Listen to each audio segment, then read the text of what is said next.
termine maintenant par les corrélations du Bitcoin qui se dirigent vers de nouveaux records. Alors, oui, chaque semaine dans cette émission, quand je suis interviewé, j'essaie de dire un mot sur le cours du Bitcoin. Alors que dire ce matin ? Tout d'abord, on se maintient, d'ailleurs comme les indices boursiers encore hier, au contact des récents records. On entend un peu tout et n'importe quoi sur Bitcoin en termes de lien avec les autres classes d'actifs.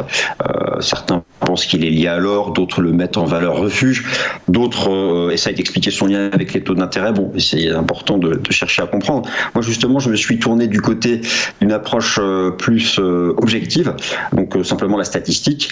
Ce que vous avez sous les yeux, c'est un graphique de long terme, donc du cours du Bitcoin en hebdo, on voit que le marché est tout en haut, mais surtout en haut à gauche, regardez, vous avez un petit encadré avec le calcul des coefficients de corrélation linéaire de Bitcoin sur 12 mois, donc depuis un an en fait, le choc boursier du Covid, avec les autres classes d'actifs, et on constate qu'il est positivement corrélé aux actifs risqués, à la remontée des taux, même à la remontée des prix des matières premières, à la reflation. J'ai ici mis le pétrole.